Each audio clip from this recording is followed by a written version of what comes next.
This week, our guest is Derrick Smith. Derrick runs the POSH Abroad Twitter handle, as well as a bunch of other things, trying to get the same exact goal that I have, which is spreading the word about being a Peterborough United fan here in the United States. Derrick, welcome to the show. Hey, thanks. I'm happy to be here. Always happy to talk Posh. Absolutely. It's a crazy obsession that that I don't know if your story is anything similar to mine, but basically this has been a long journey as a Posh fan, but I absolutely love the idea of supporting a team that is not in the Premiership. I have to explain who the Posh are to people, but Yeah. then by the time that I get, people to know about who we are in the club and everything like that, it eventually it creates a little bit of notoriety on my part, and then also people start to notice, oh, wait a minute, your club actually scores a lot of goals and stuff like that. Yeah. It's actually kind of Yeah. so. They play entertaining. How did you come into supporting the Posh, and what's your Yeah. backstory here? Yeah, absolutely. So I've been a soccer fan, football fan for those of us abroad, for a long time, and follow Columbus Crew, the MLS, my local team, and never really latched on to a. I just always felt like if I hopped in with, let me back up. I support Columbus Crew. They've won a couple championships, but I guess it would be like a team that's always maybe the equivalent of a Burnley, or maybe Leicester City, that came in and won a cup, but without the massive money behind them. Essentially, what it boils down to is that it's a club like a Peterborough, in the sense of a hardworking town, a team that gets overlooked a lot of times, but plays attractive football. And so I never really found that club. I didn't want to become a Manchester United fan, didn't want to become a Liverpool fan. It was difficult. And so I was over in Europe studying in Denmark in 2019 for a master's program, and I was there with a cohort. So a couple of us landed in London from Copenhagen, and we said, okay, we're going to see as many football matches as we can. We're only here for 3 or 4 days, and we had to study most of that time. So Wednesday night we land in, and it was the Checkatrade Trophy match against Chelsea's under 23s. It was the only match in the country that night. So it was at Stamford Bridge. Obviously, it's under 23s, but we were like, hey, let's go see it. I don't like Chelsea. I don't like the big clubs. So I ended up going to the match, but we were coming from Denmark an hour late. So we had trouble getting in. So long story short, I messaged Peterborough United's Instagram account saying, took a selfie of all 4 of us that went there, and like, hey, we all came here from America to cheer on you guys against Chelsea. And, just kind of like, I knew who Peterborough United was from playing FIFA, but never really followed them. And then finally got tickets for the match, not from the Posh, but just we found some extra people that were coming in late that had extra tickets. So we got in like the 50th minute because they weren't selling seats. Found a way in, saw I believe it was the 3rd goal from Ivan Toney. So to win 3-1 of that match. And I ended up actually getting the lineup card that was signed by Madison, Dembele, and Tony. Later on eBay, I bought it for like £10 or something like that. But yeah, so that was my first match, and I was like, well, this is cool. I'm going to start following this team. And it was more from like a casual, like, I'm going to buy a kit and I'll see if I can make it up there Saturday. But, I got studies to do, whatever. Well, I get a message from Jake Baxter, who's the director of marketing.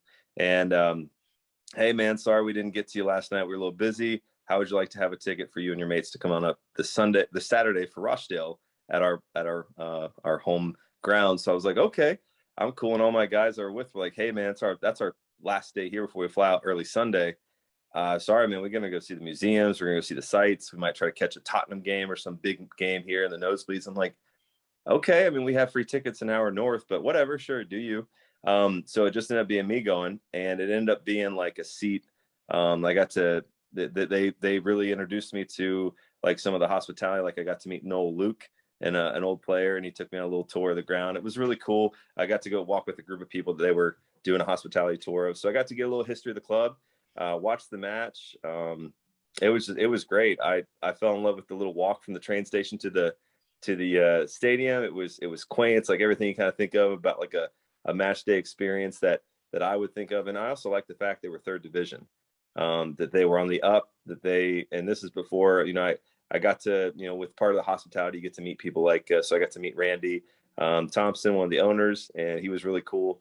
And just, it's a community feel club. And I felt immediately at home and was like, okay, I got to get the iFollow pass and follow this team. So since 2019, I know I'm kind of a babe as it comes to Posh fandom, but I've been a fan ever since, watching every match from check and trade trophies to catching highlights from under 23 matches and preseason matches and things like that. Yeah, it's honestly surpassed. I'm a season ticket holder at the Columbus Crew, and I use it for my real estate businesses as to give to my clients and things like that. But I pretty much have been just dove 100% in with Peterborough United, and that's my club. 4,000 miles away, but that's my club. Well, I'm very similar in the fact that, obviously MLS, I live in Virginia now. I was a New York Red Bulls supporter. I know that creates a little, friction That's between okay. us. But, actually one of my former players plays for Vancouver now. He played at the Red Bulls, but even when I was a season ticket holder, it was like, if I was to grade my my fandom, if you will, Peterborough, for whatever reason, has just been a longer standing thing. I've, having been a fan for, I'm pushing 20 years now. 20 years. Wow. Yeah. Awesome. Well, I actually predate DMAC.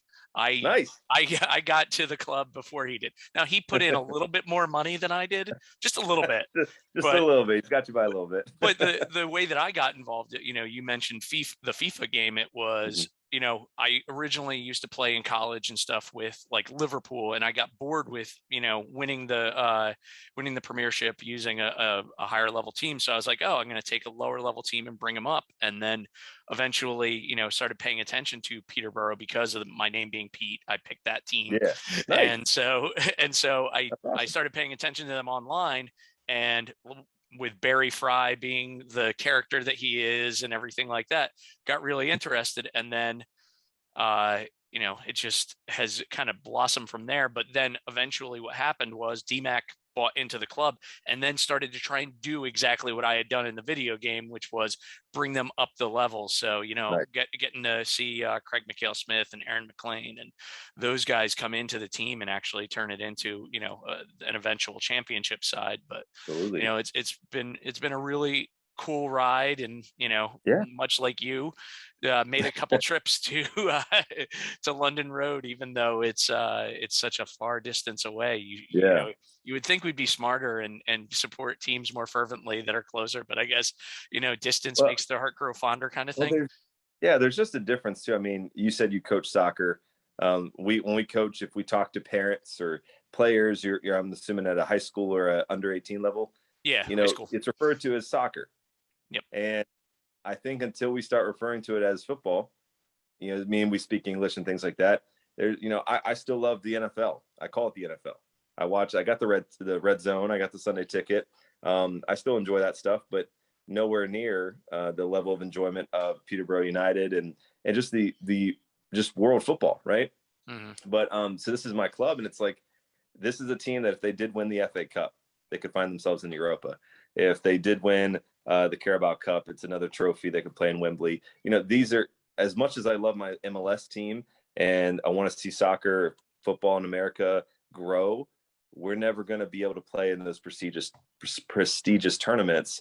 So there is kind of this, like, it's nice, but it's kind of like this living in a small town feel in a way. And I don't mean to denigrate American soccer by saying that. Just, you can only get so big. Sometimes you got to go, beyond and stretch yourself and challenge yourself. So to me, like, investing in a couple kits or investing in, people here in America want to watch European soccer. Go to any pub in the Midwest at 8 a.m. They're going to have soccer on. People are going to be drinking at 8 in the morning in Kansas and Iowa and Minnesota and even Virginia, California. California might be a little tough because it's like 5 a.m. out there, but they still have their fan bases. So there's a desire for that, especially in my demographic, being a mid-30s dad and a husband. There's a lot of people that just want that. Hey, honey, can I go to the pub for 3 hours? And if you can have that team you connect with, I mean, there's so many people that my age. I mean, I met a few people I think you might have did a short video on one of the guys I met, Craig Calcaterra. Yeah, he's like, what's all this soccer about? Like this English football. So, and I interchange the words so much I confuse my own self. So I try to keep a consistency to it. But yeah, it just seems like there's more to it, right? And that's why Dar McAnthony being the guy that he is, he came in. He could have bought an MLS team. He bought a League Two team at the time, right? League Two. Yeah, it was League Two at the time. Yep. Yeah, yeah, and is bringing him up the ladder. I think it's just that to me is so cool that you can do that. So fall in love with Peterborough because of I thought about this when I was standing outside of London Road this last weekend and seeing the players walk out with like a couple dozen kids wanting autographs and pictures. This is a community club with a global appeal, I think. That's why someone like yourself and myself, we get a USB-C adapter to a HDMI and we hook it up to our big screen TV from our laptop.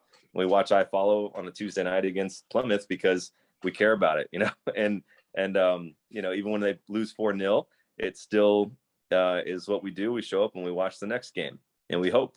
And I think that's what football does to us is it gives us hope. It gives us an escape.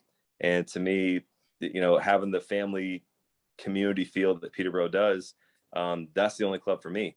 I definitely tune into the Premier League. It's like seeing the players, but yeah, I get real super pumped when Cornell makes his first appearance this week and gets a shutout. Like, I could care less what Man U did with West Ham on the weekend, or whatever. How many goals Ronaldo scoring? That's great, but show me what's happening with my club. How we're going to play. Are we going to get to our mid-table goal? What's our strategy? What's our plan? What's our long-term vision? And buying into that, and that being the driving force on a Saturday for me, getting that escape for a few hours, right? Yeah, absolutely. And you touched on a few things that I've talked about before, either on my blog posts or on videos, is the fact that my son supports Everton, and when we went over there, we went to an Everton game and we went to a Peterborough United game.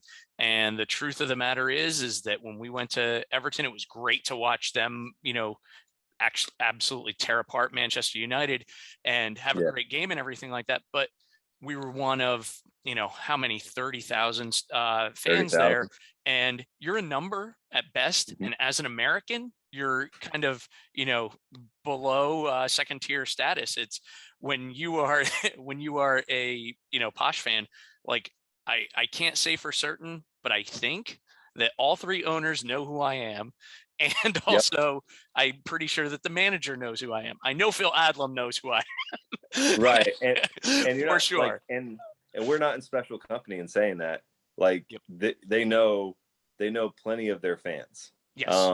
Yeah, I even just leaving the match, as you're walking back to the bridge there, if you're going back into town, there's a stoplight right by London Road. And, Fergie, give us away. He was in his car. He rolled down the window and gave way to like 5 fans, and everyone's all excited and stuff. Like, good luck trying to find, I don't know, Jose Mourinho doing that, or Pep Guardiola. Like, I just don't see that being the case. And please don't, if you're watching this going like, okay, this is another level of snobbery. You're not following a championship club, so no. But it's more or less on my thing. It's like, just for me, I couldn't just buy into a global fan base like Man United or Man City or Chelsea. Those are great clubs, and I hope someday that Peterborough can hang with them in the Premier League. I think, though, knowing these owners and this group and the community and the people, we're going to have a different feel to it. It's going to feel different. Even if there's a new stadium in the embankment, that's all well and good. There's still going to be this community feel to this club, as long as the ownership group's intact, as long as these fans and the supporter groups still have their say. It's still going to be a great place to watch a match. And I could not tell you how many people none of them knew me. They just were like, hey, are you new here? Hey, my name's Oliver. Nice to meet you. This is my grandson, Mitchell. Wanting to take selfies. Oh, you came from America. That's awesome.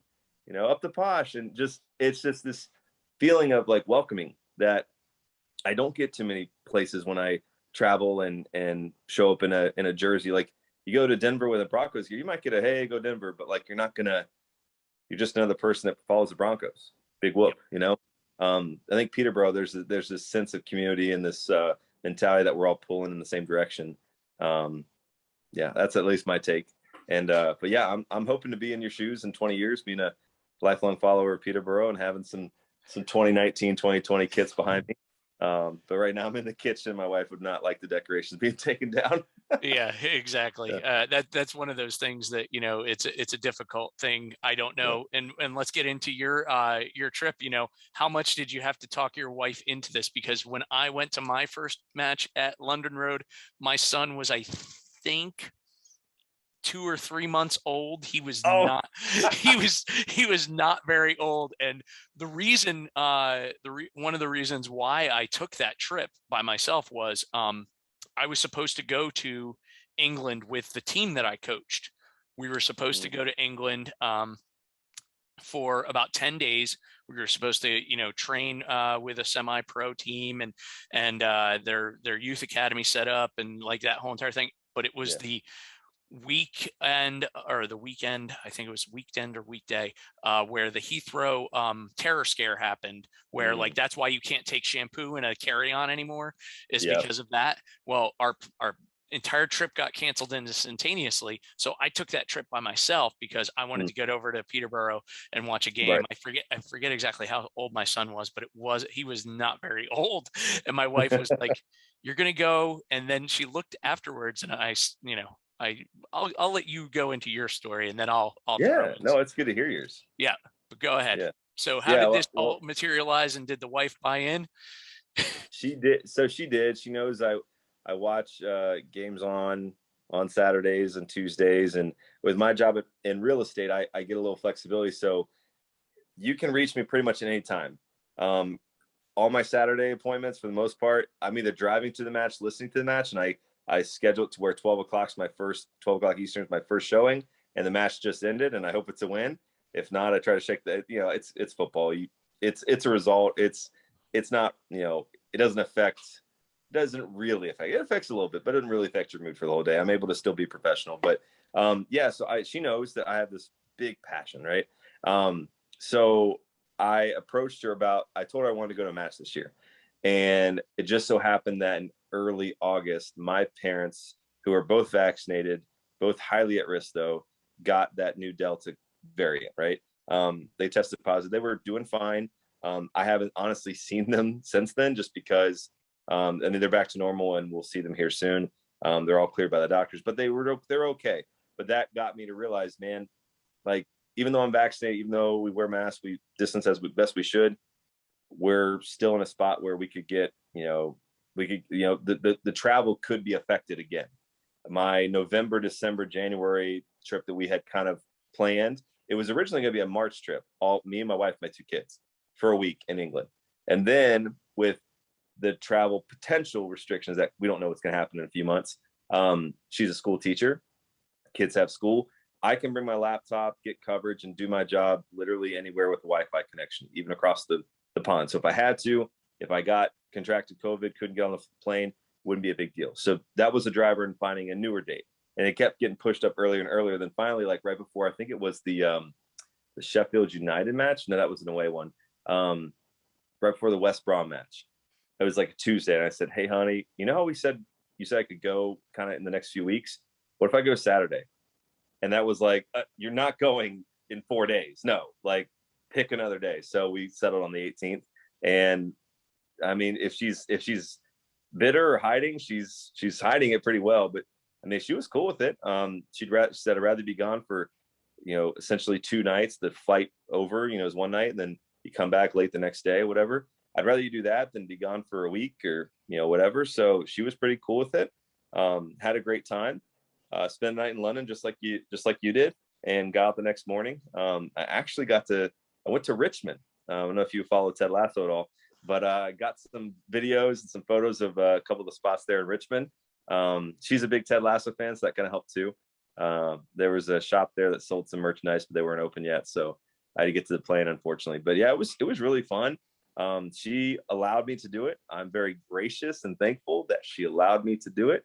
And yeah, hopefully she allows me to do it again. And we're planning a family trip as soon as we can all travel without worry of restriction or travel bans or anything like that. But that was the driver of going when I did as quickly as I did. Because right now, I don't know if you're thinking about planning a trip, if any of you guys are watching this, guys or gals, going to the UK. At least in America right now, you test in. I took my test 5 hours before I got to the airport. So with that same test, I could get back to the country without testing again in England. So that gave me peace of mind that I could get back into the US without having to be in this limbo, sitting at an airport somewhere or back in the UK. So that's why I did it kind of the way I did it. Normally, I don't want to travel to England for only 29 hours. I want to be there for a couple days, if not a week, and really take it in, enjoy the sights, spend a few nights in Peterborough, and really get to know people. But didn't have a chance to do that this time.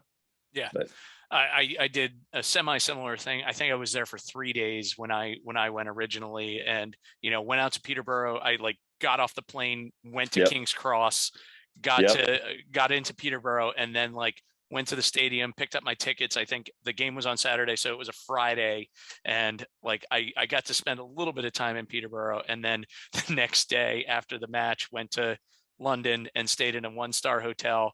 My wife pointed that out after the fact. Like, she's like, did you know that you were staying in a 1-star hotel? I'm like, I didn't pay attention to that beforehand, but I stayed in the basement of the hotel, and in the middle of the night, the owner of the hotel knocks on my door, comes in because the room I was in had like a door that led to like the boiler or something.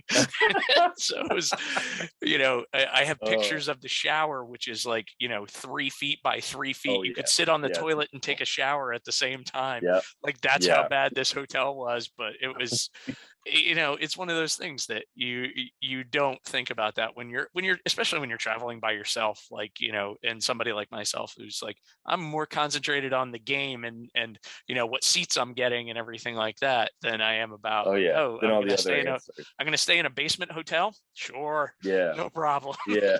Now I on this trip I did bring my camera. I am currently 4.5 minutes of edited time into a travel vlog video that I'm going to be posting here in hopefully the next few days. But yeah, I'm also a photographer, and I wanted to say, I told myself, you never know in life where things go, how things work out. So I was like, I want to be sure to see a sunrise. It was going to be a clear morning. So as clear as London air will let you have a clear morning. So I was like, I want to see a sunrise in the Tower Bridge area. So I actually stayed at an Airbnb right by Tower Bridge. Got some really cool night shots and woke up at sunrise. The house I was staying with, actually, and I don't know if I should be broadcasting this too much, but they had a birthday party, and they're like their son's birthday party. And I was like, you can stay outside or go in your room. You can hang out with us. So I ended up having some great ethnic food and drank way too much Chardonnay, and told them all about the POSH. I was like, hey, this kid he was wearing a Liverpool kit. I'm like, hey man, let me tell you about a great club that's about an hour north of you. I was like, he was playing FIFA. I'm like, go look him up. I'll show you who the good players are, and all that fun stuff. So it was great. I just love connecting with people, and I'm looking forward to staying in Peterborough for the next time. Coming up on a Friday, hanging out in the town, spend the whole day there, hanging out Sunday, staggering to my hotel room on Saturday night would be best, and with my wife in tow, and have a good time, So Yep, no doubt. And so I kind of was following your progress, but when did you actually end up making it to the match? Was it around halftime or a little bit 20th, before? 20th minute. So I run to my seat. So I wanted to do a little bit of both experience. So every time I watch, there's always a TV camera that shows this empty seat right on the front of the pitch, a couple sections over from the POSH bench, right? So like coming into that final third, you always saw it, whenever they like Joe Ward's on the right-hand side coming down the right wing. And I'm like, that'd be cool to sit in that seat. So I saw it was open. There's one seat in it. So I grabbed that seat thinking I'd sit there in the first half. I know you're not really supposed to do this and switch seats and stuff, but I was going to sit there in the first half and go to the terrace in the second half. And so I bought 2 tickets. So I went right to that seat, the first one. And I got there just in time to see that great block by Dan Butler, the header against the Birmingham City team, and then that quick counter that led to the Jono penalty kick. So I got in my seat to see that. So I got to see a goal at each end, and then it was right behind the goal for the George Grant killer for that match to put that one to bed. So that was great. I just it was awesome. So I missed the first 20 minutes, missed the pre-match beers that I was looking forward to. Everyone was telling me which bar to go to, which pub to go to. But yeah, came in a little Yeah, late. because Ebenezer's isn't there anymore. Yeah, Right? I think that got sold. yeah, I think that's what I've heard. People are telling me the Draper's Arm. There's a barge or a boat on the river that is a good place to drink first. Yeah, it was interesting, and you always hear these stories about away fans, and I know there was a dust up with some West Brom fans I heard after that match, but Birmingham City, you've heard some things like, oh no, like do I feel safe walking back to the train station? I went to the Draper's Arm to get a drink after the match. There was Birmingham City people all there, Posh fans all there. It's normal. I mean, it's not the 70s anymore. Yeah. So it was, fair play to them. They did a great job of minding their P's and Q's. And when you lose 3-0, you're not going to talk much, right? You're going to have a Yep. good time and get the train. Yeah, it was actually strange because when I went to my second match at London Road, we went to the Sunderland game. It was 2019. But anyway, That was a great game. yes, yeah, the 1-1 tie. But we had gone to, as I said before, see Everton play against Manchester United, and we had our train tickets to go to Peterborough for right after the game. I mean, the match was, I forget what time it was at, but whatever time we finished the match, we had to like get back to our hotel, get our stuff, and go. And so it was weird because like I told my son, I'm like, all right, we're going to take off your Everton stuff. We're taking a train through Manchester. So we're going to be on a train with a whole bunch of Manchester United fans. So we're going to drop our Everton stuff first and change our clothes and then go.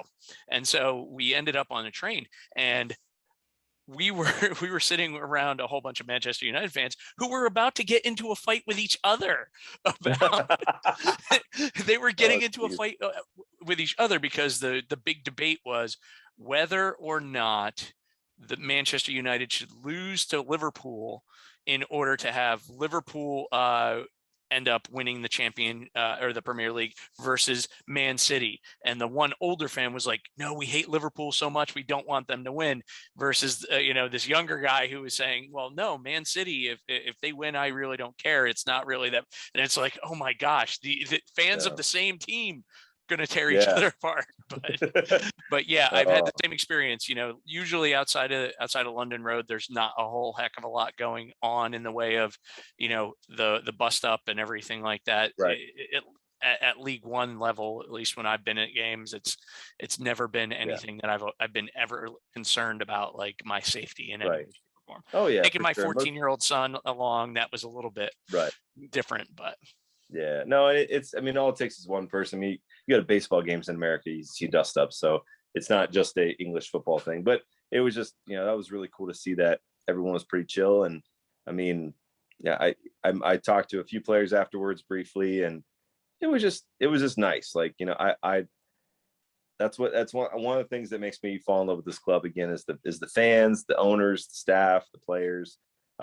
It's great. It's a great club to be a part of, and I'm glad you're speaking the posh gospel to the world, and I'll echo your cries to the world too. Yeah. So who's your favorite player at the moment? At the moment, it's got to be young Ronnie Edwards. So he was kind enough, actually. I wore his kit to the match. I wore the Jono kit on the travel, and I was like, I know I'm gonna smell because I just I'm a guy and whatever. So I changed in the taxi into my fresh kit for the Ronnie Edwards kit. And after the match, he was doing his cool down, and I was in the terrace and hollered and said, "Hey man, I came from America to see you." And I liked his play from what I saw last year, so bought the kit. And obviously, I'm listening to Dara talk him up every Hard Truth podcast episode he's got. And he was kind of just like, "Oh, cool, man! Like, well, let's get a selfie." I was like, "Cool." So I just didn't know what the rules are over there about that stuff, and I know you can't take pictures during a game. I snuck a couple pictures just because I had to. Sorry guys, if you're listening at the stadium, I'm going to wait to post those for a while, but yeah, I like Ronnie Edwards. I like, obviously, Dembele's the best, and I wish him well to finish out his career with Posh. If that's January, if that's May, he's one of those guys that can set his terms, and I'm happy to have him here. But yeah, I'm really liking the team. There's not anyone on the team I dislike at the moment. I don't want to get into controversies about recent controversies. But if all it took was a shoe, I wish someone would have thrown it a little earlier, maybe before Sheffield United.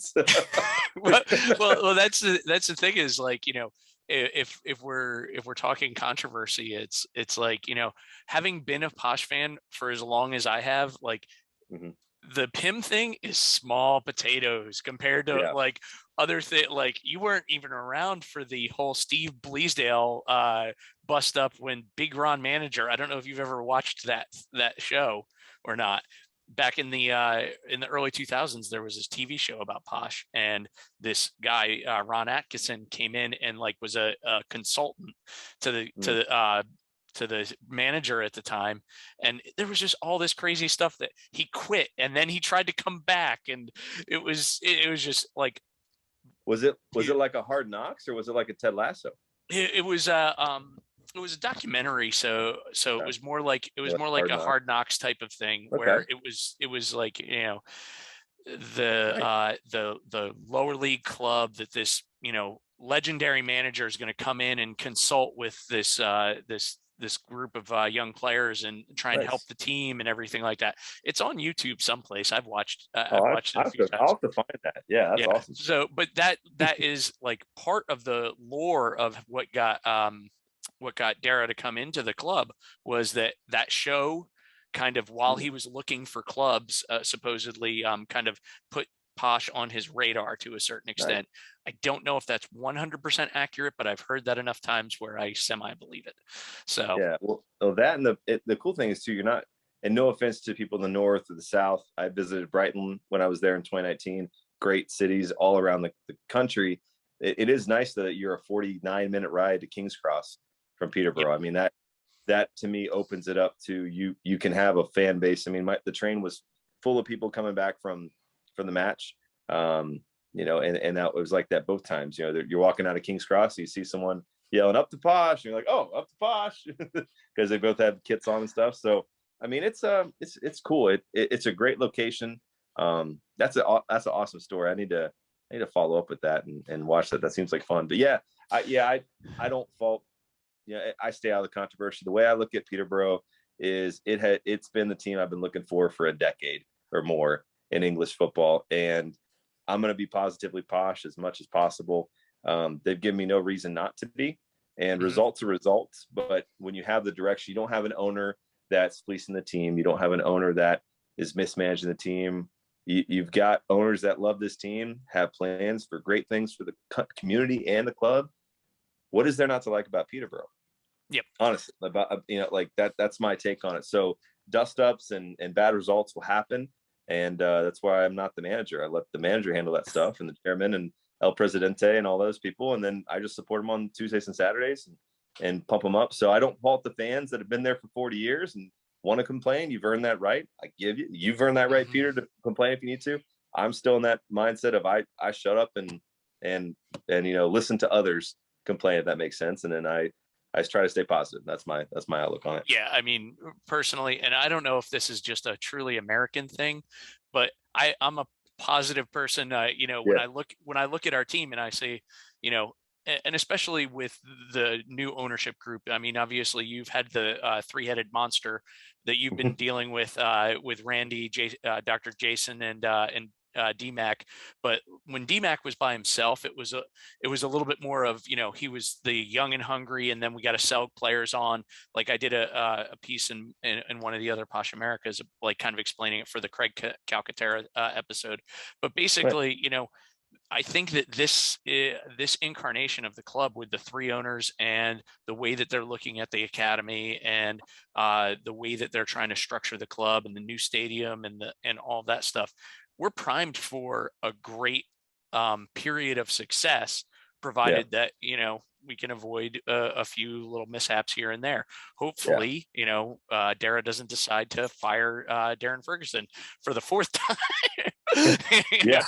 Or Yeah. or Let's the not third time. It would actually be the third yeah. firing. If he was to come Third back, that firing. would have been his Yeah. fourth Let's comeback. let's not hope it. For obvious reason, we don't want to be relegated this year, and I think our chances might be good that we won't be. But at the same time, too, if we go down, my fandom's not going anywhere. I'll still be buying the league pass. I'll still come there next year. I'll still be excited, and I'll still look forward to the return of Darren Ferguson to bring us back to the promised land a fourth time. I think at this point, they've both gotten what they needed out of the distance between. It's like, Dara was such a young owner when he bought the club when he was like 32 or something like that, Yeah. So just had this ambition and really anything that was getting in the way of that. I think that's what the first one was about. But the second time around was, Darren just being, frustrated with what was going on at the moment. But it's been really fun to see this third incarnation where I think they're both, especially, and then with the other owners being involved, now there's a maturity to what we're doing. There's a plan. All of those things are falling into place, as opposed to, one row, if you will, one bust up all of a sudden turns into, well, the manager's moving on, and we're, you weren't here for the time of like, we've got a new manager every like third month or something. It was absolute madness. But it's always, Posh has always kept things interesting. But I think we're finally calming things down. So I think that's definitely a credit to Darren and Randy and Jason, and Randy actually came out. He was bringing another fan around, which is just so cool. Like, I was in the team shop afterwards picking up a few things, and Randy walks by. He's like, "Oh, Derrick, hey, good to see you here. I heard you were in town." And that's just like, it's cool that there's more people there. Like, Randy's got a level head. He's got the business mind. Dr. Jason, I mean, he's got a doctorate, for crying out loud. He's a smart guy. And there's this vision of keeping our young players until, like, Ronnie Edwards, maybe a couple years ago, that might have been, if you get $1 million for him, he's gone, to Tottenham or wherever. Now it's like, I've seen phrases and newspaper articles saying back off, he's not for sale, it gives me hope that, no matter what happens this year, he's with the club, and hopefully he's our next Ivan Toney. That's the goal, is that you sell him on, and he's obviously, automatically going into, national team talks and Premier League stardom, and it's a win-win for everyone, is the hope. Yep. And I mean, you mentioned earlier with Leicester and the comparison between that and Columbus Crew, and, Leicester, back when Jamie Vardy came to Leicester, two of the clubs that he was looking at, one of them was Peterborough United and one of them was Leicester. And obviously the rest is history. But, if you look at it from that perspective, that's the trajectory that we, have always thought that we could go on. But, it just has taken a little bit longer than it took Leicester to make that happen. But, patience. I'm a long-term thinker. So, I have a tendency to be thinking 5-10 years down the road, as opposed to, I need to be the supporter of a team that's going to win the Premiership this year, and I'm going to support Manchester City because that's where my best mathematical chances are. No, I'm going to support a League Two team for the next 20 years, and maybe eventually they'll make it to the Premiership, maybe not. Exactly. But I'm really happy with where they are. I mean, I was sitting right in this chair in May of last year, on that day in May, as the nice YouTube video is, with a stack of bills behind me. I had, like, the kids' breakfast cereals that they didn't wash because they were on their way to their soccer match. And I was like, honey, you're going to need to go. I'll come a little late. I got to watch this. It's 3-1. They may come back. She's like, they're not going to come back. Like, they might come back. You never know. Boom, 3-2. And I'm like, they're going to come back. So she goes to the game. I go late. And I mean, I almost put the table up. I'm crying tears of joy. I mean, maybe you get that with Man City. I don't know. Maybe you get that with Tottenham. I don't know. And I got a really good friend of mine, probably my favorite, my best friend that is a soccer fan, is a huge Tottenham guy.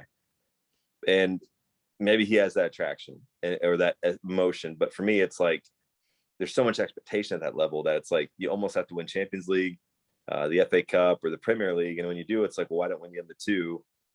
It's like high maintenance, right? If you have a high maintenance partner that you're living with, it just makes life tough sometimes, so you want to find someone that you can be married with for forever, right? And that's kind of where I'm at with Posh, is that, hey, I know who they are, I know where they want to be, I know they're in a great spot, and I'm ready to ride with them until until the end. I mean, they're my club where if there's any sort of a scarf hanging on my casket or anything like that, it's going to be a blue and white bar scarf. It's going to have the Peterborough United Well, logo on it. I was thinking about this, and I don't know if, obviously at some point, I would love it if we were able to get all of the Peterborough United fans from the U.S. We could all fit on one plane Oh yeah. at this moment. Let's just charter the thing. but let's hope that eventually it's going to be bigger numbers, and we're able to get us all to the stadium at the same time. And Yeah. I don't have any tattoos yet, but there's 2 tattoos that I think I might get at some point. One is the "Don't Tread on Me" for the U.S. Soccer team, and then the other one would be the Peterborough United. But I'm debating whether I would go old crest or new crest. Yeah, well, I'll tell you what. I think I know what we should do is we should plan a 2022 trip, and it might only be 5 or 10 of us. But once the schedule comes out in the summer, let's pick a date, a weekend, bring family, wives, whoever, and we'll get tickets in the Terrace. And we'll have a grand old time, and then you and me will find the best tattoo parlor in Peterborough, and we'll get that right here, you and me. The old crest, new crest, I don't care. We'll get it. Yeah, make it work on this be, rock as long as it's on there. Yeah, I'm trying to figure out, like, I'm a high school coach, so I've been right here. Yeah, well, no, I can do it up in the shoulder, it's fine. But no, I was talking about getting my team to go. Like, again, I had that failed trip in the past, but this time around I want to center it around Peterborough, because of the fact that you have access, like you've talked about. If I was to bring my high school team over there as like a preseason training thing, we might actually get to meet the manager and meet the owner, as opposed to, you're going to Tottenham. Oh, you're the 5th American team that's come through in the last 3 months. Who cares? And then, if they come over here for the USL thing, like Randy and Jason were talking about, they're planning on doing Dara's. I feel a little bit bad saying, because I wrote a letter or an email to Dara back in like 2008. This is a lot. So I was like, hey, if you're ever going to do an American tour, like, let me know, because I want to be able to follow you guys throughout the entire thing. Yeah. And he's like, it's in the pipeline. That was over 12 years ago. So if he says that because it was in the pipeline and then COVID derailed it. So maybe hopefully 2022 we'll get it going. But I'm hopeful for this coming summer. Yeah. Yeah. I've joked with Randy, I think, that I did my ACL as soon as I came back from London Road. Like a week or 2 later, I tore my ACL. So I literally called the only orthopedic surgeon I knew in town, who just happened to have bought the Columbus Crew with the Haslams of the Cleveland Browns fame. I call Dr. Edwards' office. I go to his secretary. I'm like, hey, I think I tore my ACL. Can I get seen? What's the waiting list? And they're like, we'll get you in tomorrow. I was like, really? Or like 2 days from then?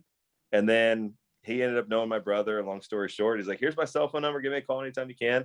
And I floated the idea. I'm like, hey, if you ever have a team that comes in for a summer tour, would you be open for that? He's like, oh, this is before COVID, obviously. He's like, oh yeah, just here's my cell. Give it to whoever you want. Yeah, if you know anybody that wants to come play us, I'll pass it along to the right people.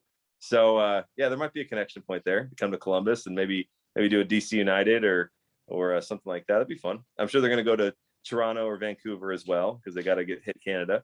Yeah, well, they were talking about doing Chicago for the one that got replaced from COVID. So let's hope. I just sent them a thing. I want to be the POSH American ambassador, and like go and do like a carnival barker before the carnival comes to town. Do a little thing, and hopefully get some more fans out. I don't need to be the face of POSH in America, but absolutely nobody else is really stepping up, so I need it to. And that's the thing too, is, and I want everyone to know this too, like with everything about being POSH abroad and all that stuff, and we've got a Facebook group, POSH abroad, Peterborough United supporters group. So there's another guy I know that's doing like a Peterborough United North American supporters page. Chris is his name. Like, there is no competition and 100% community. So like, I'm all for what you're doing. I'm all for the the good news of Posh being spread around the globe. I know we got a lot of fans in Malaysia now because of Chong that's as signed number 36. So I was hoping they put Kobe on the jersey because that would just be. I would have bought that jersey too, and my wife would. My wife doesn't like me buying all the jerseys. I tell you what, although she is up for a Kent number 6 for obvious reasons because of Ted Lasso, their star player is Kent number 6. So might be getting. I'm actually going to get Craig Calcaterra is going to get a Frankie number 6 or a Kent number 6 jersey because he's a big Ted Lasso fan. So yeah, that's the just talking to him today about the size. So yeah. Next time I see him at the pub, it's funny you being from Ohio. Like I just actually got my diploma. I did my master's at Ohio University, and so it was online and everything like that. But I had this one assignment last year that I had to do, and I was like really dreading the assignment. I'm like, I don't want to do it. My wife's like, well, just do it the way that you would want to do it.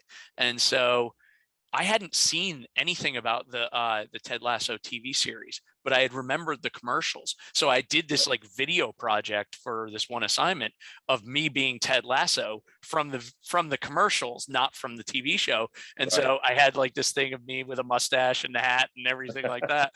And so I did it. And then as I was doing the research, like just to make sure that I had the color of the mustache kind of right and everything like that, I found out about the TV show and I was like, oh my gosh. And I'm a real evangelist for the TV show. Actually, one of the Posh America is about taking over the fandom. Anybody who's a fan of AFC Richmond, like that likes the show, but wants to have a real team to support, Posh, we've got it. Yep. That's exactly why I went, and I'm going to produce a video after the travel vlog video of just, real Ted Lasso locations. And I'm wearing my black and pink away kit for Peterborough and make sure people know, hey, if you want to follow a real team, this team is the closest thing you can get to Richmond. Not in distance, but in that would be Brentford, but in not in distance, but in heart.